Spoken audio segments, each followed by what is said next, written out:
All right, welcome back to TwinStick Garage. So if you're a fan of the channel, you'll know what I'm up to here. I'm trying my best to build a movie accurate or movie correct Smokey and the Bandit replica. So I've got the truck just about finished and now I'm working on the trailer. So I've been working on this set of tandems, this movie correct set of tandems for the last few weeks now. And where I ended off in the last episode, I had put on a etching primer and then a high build primer as well. So with any luck, in this episode, I'll actually be able to finish this project, wheel this out of here, and put the truck back where it belongs. Get your brushes and your paints and paint along with us.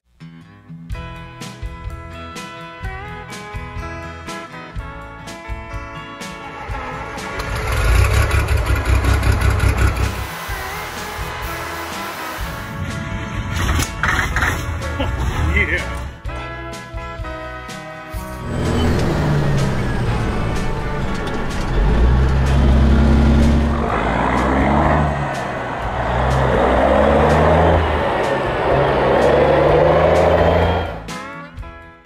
All right, so here's the trailer I'm trying to build. And that set of tandems that are sitting in the garage are gonna eventually go underneath here because these axles are spread too far apart.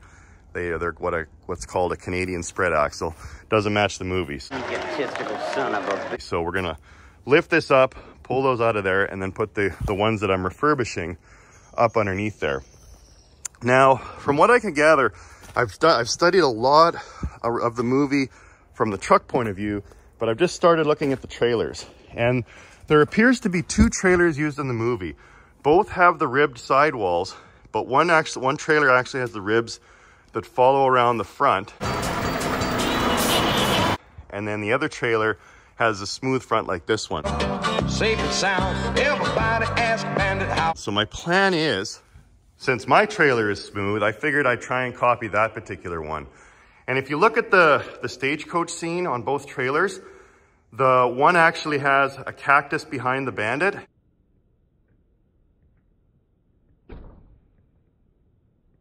And one does not.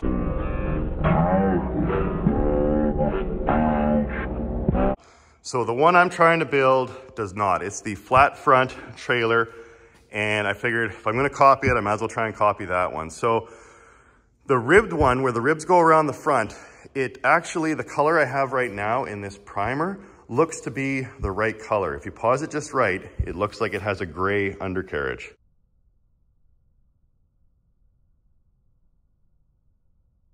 But then the flat front trailer that I'm trying to build has more of what I'd call more of an off-white color.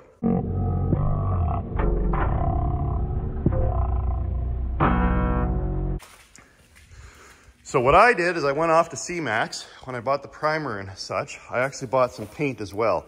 And I picked up this Mazda white suede. So it was kind of an off-white color that I thought would match.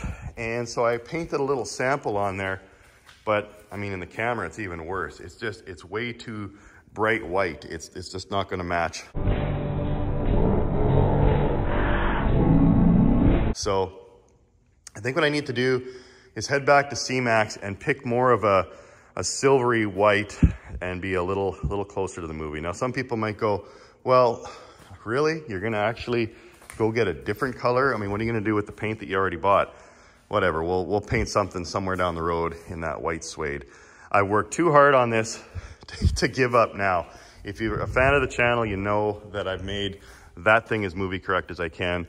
So I figure, why not do the same with the trailer? So I'll head back to C-Max. I'll try and flip through the color books and try and find a paint color that closer matches the Non-Cactus trailer. Okay, back from C-Max. I picked up a few things. Check this out, multi-layer mixing board. So it's like a Bob Ross palette, but all you do is you peel off the sheet. So after you mix up your putty, or your body filler, or whatever you're doing, then you just tear off the sheet and you got another one. It was a little bit of money. I think it was like 40 bucks, but man, that is slick. So I can't wait to use that when I get going on LBL and the Duke. Okay, so from a color perspective, I went through the color books there when I was at C-Max, and I was looking at the video, and there's one scene right in the intro in the beginning where the truck kind of comes around the corner and the sun's shining on the side of the trailer, and you see the bottom edge of the trailer and it's just raw aluminum. And then if you look at the metal underneath where the carriage is for the tandem set, it looks to be about the same color. So what that led me to believe is the flat front movie trailer was more of a, I thought it was white, like I said in the beginning, or an off-white, but I think it's more of a silver color. I was gonna go gray, but again, I think the other trailer with the ribs around the front is more of a gray color. So I went with a, oh, this is a Mazda white suede. Where's the color I got? That's the wrong color. Here's the right one. So I went with a Toyota silver. So it's a very kind of a light silver color, but I think it's gonna work. So we'll mix it up here and spray it on there and see how it looks. Now, with the Nason urethane paint, you do 4 parts of the paint, of the top coat, 2 parts reducer. I still got some reducer from last year. 2 parts reducer, and then 1 part activator. And I got a little bit of activator left over. So I got some new stuff as well, but I figured I might as well use up the old stuff that I still have laying around. So just like last week on the primer, I got another new paint gun from Princess Auto. And this is a smaller tip. This is a 1.4 millimeter needle and nozzle. So it's a little smaller. Again, I like to use the smaller ones for paint. And I'm not a professional painter, as many of you viewers already know. So I'm just going with a single stage here. I'm not going to do a base clear. Again, the metal on this tandem set is pretty rough. Make sure your screen's in there. The metal's kind of rough. The needle scaler didn't get it perfectly smooth, so this is not going to be a show quality paint job by any means. But again, it's the tandem set. It's going to be up underneath the trailer. You're not really going to see it, and it's more of a protective means that I'm doing all this work for, as opposed to making it look perfectly shiny. Now the wheels, on the other hand, they turned out pretty smooth. So I'm thinking when I lay down a couple good coats of this paint, this Toyota silver, I think it's going to actually look pretty sharp. And that's what I wanted to be as good as I could get, was the wheels, because that's the first thing you're going to see when you're looking at the trailer from the side. So, okay, set this up. I like to go all the way out on the fan and then maybe in about a half a turn. And then I like to go full out on the main. So you go back till it's loose, and you just start tightening it forward, holding the trigger all the way down till it makes contact. And it starts moving your thumb away, somewhere in there. And that's wide open. That's kind of where I like to spray. So lock that in, and this gun should be ready to go. Of course, once I put another, what do you call it? Well, I already had one going here. Let's use this one. Another regulator. Okay. So tighten that up. We'll probably spray this around, I don't know, 20, 25 PSI or something like that. Okay. Now, what's next? We got to mix up some paint. Okay. Oh, one thing I should mention as well. I noticed last week when I was spraying the primer, and I have 2 water separators. I got one, an air filter and a water separator right as it comes out of the tank on my air compressor, and then I had an inline one as well, as you can see here. And I noticed I was getting a little bit of water spray where the air was leaking out of the coupling when I was finishing up last week. And I think that was just because there was so much humidity in the air with springtime and all the melt and all that. But then I realized I better go back and drain my tank. So I actually just went and drained the tap at the bottom of the tank, and I just made a huge puddle of rusty water. So there was a lot of water in the tank. So good tip for you home painters out there. I mean, you'll obviously want to try and reduce water when you're spraying, especially if you're trying to spray something nice like a body. So make sure you drain your tanks before you ever start painting a project. So with that, I'm going to throw my mask on so I don't have to breathe this stuff. So we'll do the 1-to-1, and I'll just do a 4, a 2, and a 1 and go to the 6. Oh, I guess that's 7. So the 7 count. Okay, I think this is going to be nice. I'll give it a little stir. I love painting. I hate the the prep work is a pain in the butt. But actually spraying is pretty fun. There's 4. Okay, and 2 parts reducer. 1, 2. And the nice part is when you reduce this down and you use the activator, you end up getting more paint. So when you buy a quart of paint, you end up getting almost 2 quarts by the time you mix this stuff in there. And then 1 part single stage activator. Oh, that's just lovely. Okay, we'll give this a really good stir. And we're going to use a screener to do it right this time. Okay. Something like that should work. Now there's no need to rush because this stuff takes like 4 hours to harden, so take our time and see how it looks. Here, let's get at it. Ah, there we go. So when you pull the nozzle only halfway, it allows you to check your pressure and adjust it without actually spraying paint. So we'll maybe go up to like 25. Yeah, I like that. All right, let's see how that looks. Whoa.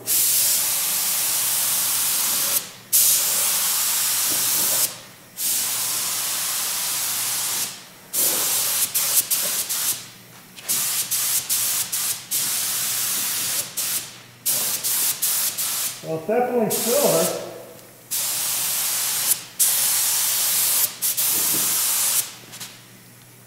Yeah, that'll work.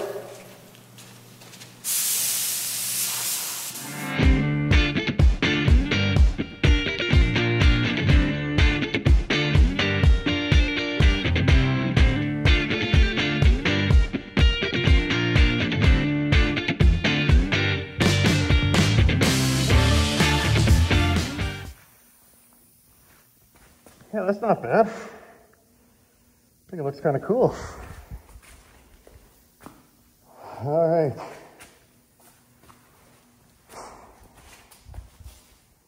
Yeah.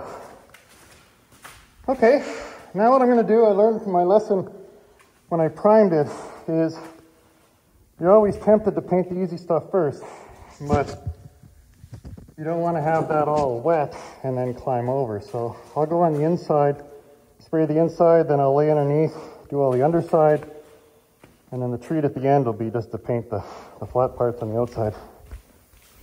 Okay, let's get at it.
There you go, folks. Pretty in silver. That didn't turn out too bad.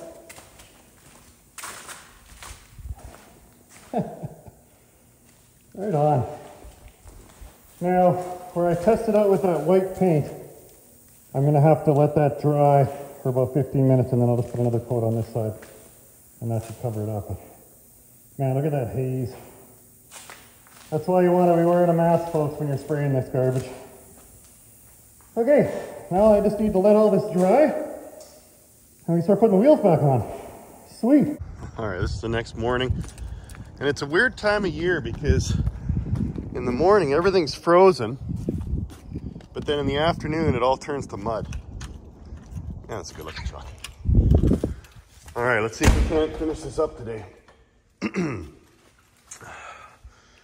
Okay, so last night I was actually watching, guess which movie I was watching? Smokey and the Bandit, and right at the very beginning, I'm pretty sure I got the color right, because right at the very beginning, you see the grill, and then you start the truck up, you see the stacks, and then they pan to the back of underneath, where they show the brake podder, the slack adjuster. And you see the slack adjuster go forward. Actually, they go up over top of the tube instead of underneath, like this one. And the slack adjuster goes forward, and it looks like a silver color.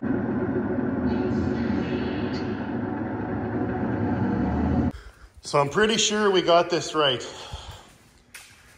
Yeah, those wheels turned out nice. Yeah, looks good. Okay, so I guess I'll get my prowler outside, and I guess I can drop the tarp now. I don't need that for a while. Take all the paper off and start cleaning things up and slap the wheels back on this assembly here.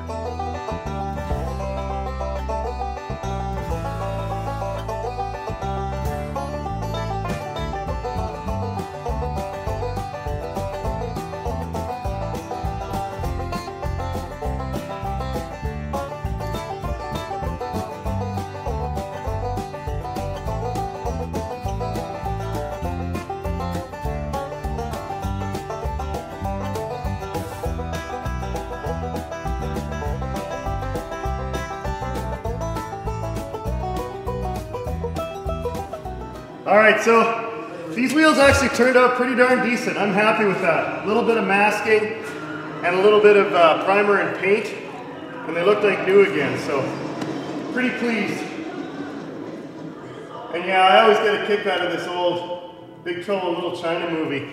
Actually, a fan reached out to me, and I don't know if you know the history on that truck. The real truck that was used in the movie, a farmer had bought it from the movie studio at the end of filming, and he just turned it into a work truck. He just used it to haul his grain and drove it for the last 20 years. And I don't even know if he knew or if he cared that it was the movie truck used in Big Trouble in Little China. So there was a collector in the UK that actually bought it and transported it across the pond and restored it to its original movie condition. So he put the Haul and Ass Trucker Girl on the front and the Pork Chop Express logo on the bunk there. And he was taking it to shows, and I really wanted to see that truck, but of course it was in the UK. But a fan sent me a link, and I guess it popped up on Facebook. So the guy must have got tired of it or needed money, and he's actually selling it. Now, he didn't say how much he was asking for it, but I already asked the missus, and she was like, hard no, you are not buying that truck. Because the shipping alone to get it to Western Canada from Britain would probably be just as much as the truck. But it's a nice thought. I'd sure like to have the original truck that was used in the movie. Don't you know how to drive this thing? Relax. Okay, time for some new brakes. So I like to put a little bit of anti-seize on these pins here. And also on the spots where the S-cam rollers go. And got some new brake shoes. Got a little kit here. Now there's a trick that I've been dying to try. I mean, everyone's got their own way of putting on brake shoes. There's probably a million ways to do it, and some are better than others. Now, one of the tricks that I typically do is I put in the. Okay, so first I put in the S-cam rollers. They just click in like that, and they're going to sit around on this side. Now, the trick that I've been wanting to try is typically what I do is I put them on like so, and I connect the long spring in between those two pins that I just put in there. But what I saw on I don't know if it was a TikTok or a short, is, because I typically put this spring on first, I click that in there, and then I bring these around, and then I just use vice grips, click it on there and then pry it up and lock the inner and the outer spring in. But what this trick was showing was to do the reverse. So put these springs on first. And again, there's lots of different ways to do this.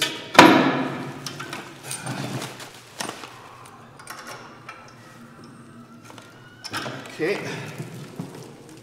Well, what it was doing was it used a piece of chain, or they used a piece of chain, and they run it underneath the roller.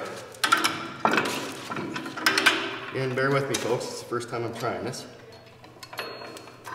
And they hook it on the end of the chain here. Then, I think all it was just pry it up.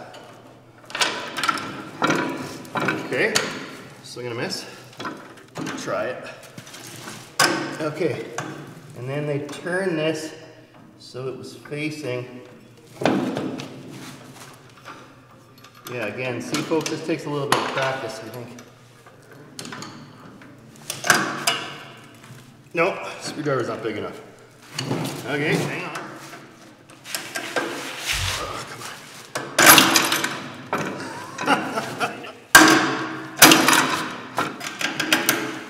Oh, cow.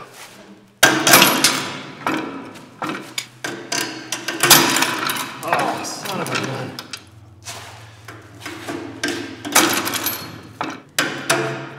There. Sort of.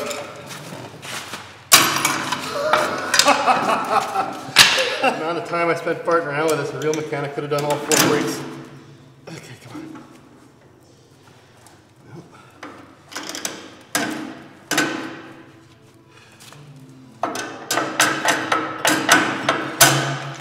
There! Chain trick, folks.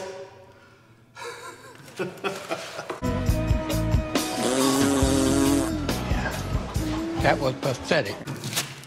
Okay, so just to give you a better idea what I'm up to here, so there's these 2 lock pins that go through there, and then this big spring here just connects the 2 together. So I hook the chain on, and I go underneath the pin, and then underneath the roller.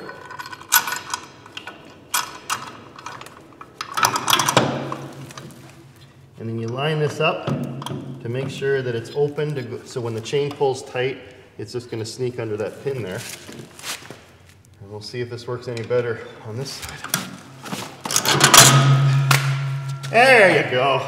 That's how it's done. A little more technique. So you gotta be a little quicker with it. It seems to pop it on there better. So by the time I finish the 4th one, I'll probably have it figured out. Okay, now that I'm not painting anymore, I can take this tarp off. I wanted to protect my new parts washer from supersolchemex.com. Oh, don't be looking at that. That's a surprise for another episode. So Jared actually came by and dropped this off, and I'm so glad he did. He's got this company called Supersol Chemex. It's an Alberta company. They make these parts washers. They're actually a chemical company, and they're getting into these parts washers, but they use their own proprietary chemical, which is just fantastic stuff. So I can't thank him enough. It was a while ago when he dropped it off, actually, before I actually started painting this.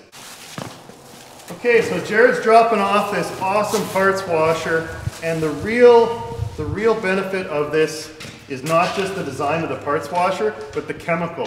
So tell me a little bit about the chemical, how you kind of created it. It's your own proprietary deal. Yeah, that's right. So it was actually one of the first products we ever came up with, and super environmentally friendly, super user friendly. So it's really gentle on your hands, like just like baby oil. Rather than Varsol or gasoline like I've used in the past? Exactly, yeah. No smell, no odor. Really? Like it's not going to stink up the room and give you that, like you're getting high on it. Yeah, you know what I mean? Been there before. And then what about flammability? Yeah, much better flash point as well. Way safer for flash point. Cool. And it's your own chemical blend. You guys make this yourself? Yes. That's awesome. Made in Alberta. So tell me about the parts washer too. This thing is fancy. Yeah, so it's super easy to change out the product once it gets dirty. Okay. You just drop the drain down. Nice. Fancy The whole thing slides out. And then you take your clean pail. In there? Oh, look at that. So you've got the pump raised up. So it's not sitting in all the sludge at the bottom of the pail. Exactly, yeah. Oh, brilliant. So just put that right on there? Yep. Yeah, it's true. There's no smell to that. Yeah, very mild. Put that in there without spilling it? Yep. Oh, and then you just slide it right up. Drain back on, and you're good to go. Good to go. All right, should we wash apart? Let's wash apart. Now, should I be wearing gloves on this? So, when the product is clean, you don't need to wear gloves. It's super gentle. It's not gonna soak into your skin or dry out your hands, but once you start getting all those used oils draining in and mixing in. And recycling around? Yes. So now that's suspended in the solvent. Yeah. And it's gonna be a little more dangerous, so definitely wear gloves. Wear gloves so the first bearing you can wash without gloves, but then as you get going, I gotta start wearing gloves. Well, yeah. I should wear gloves. You should wear gloves, but. Oh man, that does a nice job of cleaning. Look how quick and efficient that is. So what do I do when I need to, well, when it's too dirty and I need to actually swap it out? Where do I take it? So you just dispose of it wherever you take your used oil. Okay, really? Yeah, and that's part of what makes it so environmentally friendly, because there's no special disposal. You just take it in the same place you take your used oil. Oh, that's fantastic. And you were saying this stuff's not flammable, or it's got a pretty high flash point? Yeah, it's got a really high flash point compared to Varsol.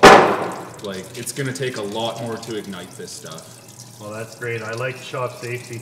I know I do worry about flammable liquids in the shop, so that's a nice benefit. Yeah, like obviously try not to have any grinding or open flames near it. So just put the lid down. You can put the lid down, and there are the fire sensitive hinges that will automatically close if it does get hot. Really? Yes. Oh, that's a neat gimmick. Yeah. Oh, look at that. Good as new. That's awesome. That really cleans it up nice.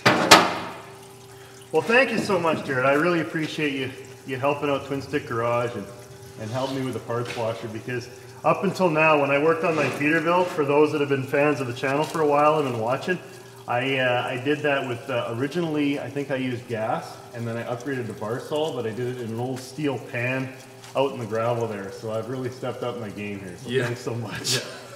And I'm so glad he did. So if you're interested in one of these parts washers or their proprietary, environmentally friendly parts washing chemical for your parts washer, please go to supersaltchemex.com and you can check them out. And with that, I think what I'm going to do is get going on washing the bearings, because that's the final stage in putting these on here. So I've got the old bearings that I took out of the old Dayton hubs. Yeah, having a parts washer is just such a treat. Because as I mentioned, I used to just wash these in a pail of Varsol on my hands and knees out in the gravel there. So this is just a wonderful, wonderful gimmick.